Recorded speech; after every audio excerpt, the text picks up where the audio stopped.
Mes salutations au peuple africain du Liptako-Goma. Nous avons fait immersion dans mon pays, le Gabon, pour commenter euh, le résumé du Conseil des ministres qui a eu lieu hier par la porte-parole qui nous a annoncé des nouvelles qui lance le septennat du président de la République, Brice Clotaire Oligui Nguema. Là, nous avons senti un démarrage de ce septennat de façon pragmatique, si je peux m'exprimer ainsi. Jusqu'à présent, on avait l'impression d'être dans une léthargie au vu du premier conseil des ministres et on ne sentait rien bouger.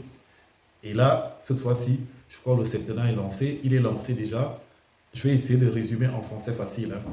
En prônant la rupture des mauvaises manières, la lenteur administrative, la rupture avec les anciennes habitudes, la modernisation de l'administration pour la rendre plus efficace, plus transparente et pour pouvoir aussi booster l'économie, etc.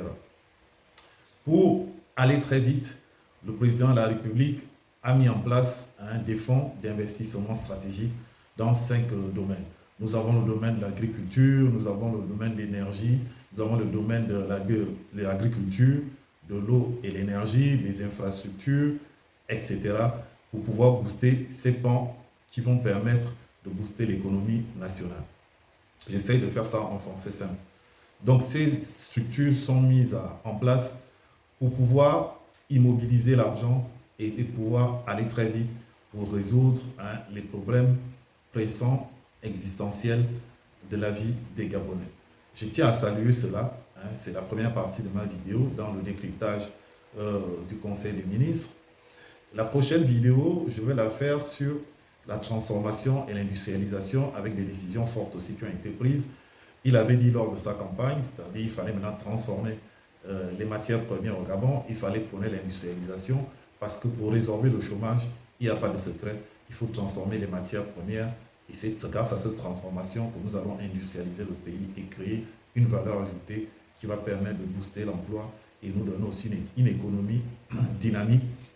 Donc à partir de 2029, le manganèse sera maintenant transformé au niveau du Gabon. Donc 4 ans ont été laissés à cette société pour pouvoir se moderniser, pour pouvoir créer des industries, pour transformer sur place. Et la transformation va consister aussi pour d'autres produits, c'est-à-dire le pétrole, l'or et tout ce qu'il y a.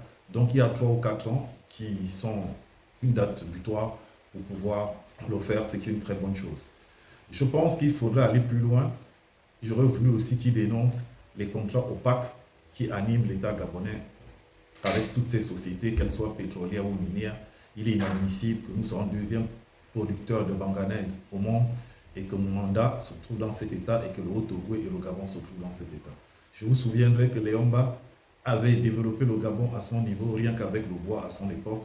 Nous avons une diversité de ressources, donc les Gabonais devraient vivre dans de meilleures conditions si ces ressources sont utilisées de façon optimale, si surtout nous revoyons tous les contrats, comme commencent à le faire les pays de l'AES, comme l'ont fait bien auparavant les pays des Émirats arabes unis, du Qatar, etc. C'est-à-dire il faudrait une répartition de pourcentage équitable au niveau de nos produits, au niveau de notre sous-sol qui est si riche, nos terres précieuses.